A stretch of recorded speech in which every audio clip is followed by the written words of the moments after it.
South Africa held its second Green Hydrogen Energy Summit. President Cyril Ramaphosa says the country must act with purpose to harness the potential of the green hydrogen economy. He says while this is an opportunity to tap into our potential, this should also be a chance for the country to demonstrate developments and advancements in the green hydrogen space. But does the country have capacity? Let's speak to Professor Prathaban Moodley, who is South Africa's National Energy Development Institute, and he comes from there. In fact, thank you so much, Prof, for your time. And there's a lot to talk about here. A lot of people, were reacting, and even since the very first summit that we had. But one is asking the big question: how does green hydrogen energy actually work?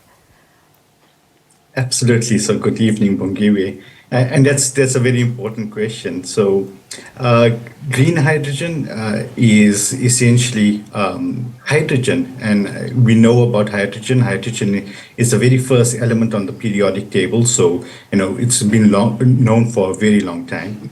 How green hydrogen works is that you need to create or extract hydrogen generally from water. So water consists of hydrogen and oxygen molecules, so H2O. And what you do is essentially put it through a process called an electrolyzer, which is a chemical reaction.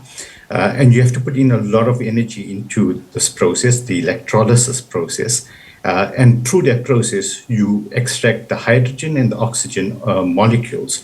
So green hydrogen is just generally hydrogen. It doesn't have any color.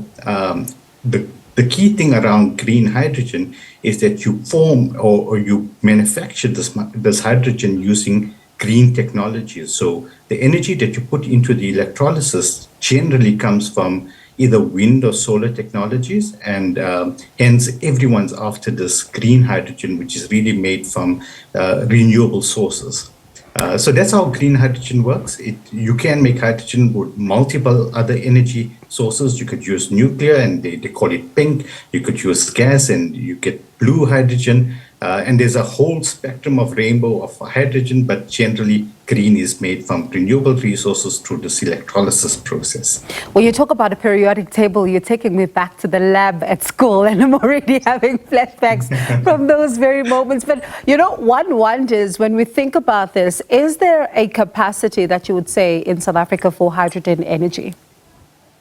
Absolutely. So we've, as a country, have been doing hydrogen work for a very long time. The Department of Science and Innovation has started a program many years ago around hydrogen and HISA.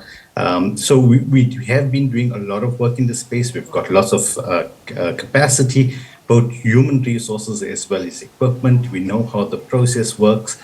I think the key thing around green hydrogen is that as South Africa and maybe even continental Africa, we've been blessed with an abundance of energy resources, in particular solar resources and wind resources. So we do have the resources, the green resources to feed into the process.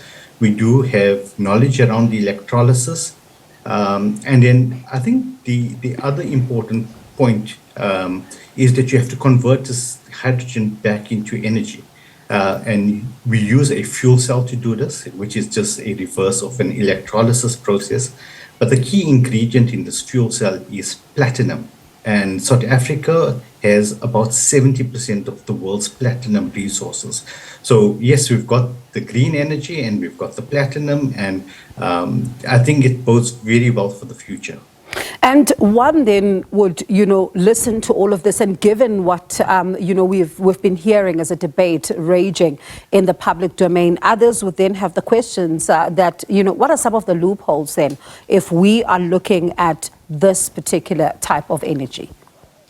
Absolutely. So green hydrogen is not going to solve all of our energy requirements. It's not a silver bullet. The International Energy Agency, the IEA, has highlighted it as a very key technology for decarbonization and getting to ideas of net zero. But it is one of the technologies amongst many of the technologies. It's also very much in its infancy. So what we're seeing throughout the world is many countries are doing lots and lots of research around green hydrogen, the electrolysis process, the storage of hydrogen, the transportation process, and so forth. But it's still in its infancy, and there's lots of research breakthroughs that has to happen to make it practically feasible. But we also need to make it economically feasible. Generally, it can be used in very hard places to decarbonize. They call it hard to abate areas. Things like steel manufacturing, things like the cement industry, things for like heavy duty transportation, even rail and road, heavy duty long distance transportation cannot use things like electric vehicles. So there's a lot more to go in terms of the technology. But there's a lot of interest throughout the world around using hydrogen as a key storage technology to help abate and decarbonize the energy industry. So we are excited. It's still many years to go, but there's a lot of effort and a lot of partnerships. And South Africa's made partnerships with several countries like Japan and Germany and the UK and so forth. And you know, this international collaboration will bode well for energy into the future. But it does set aside many other technologies as well.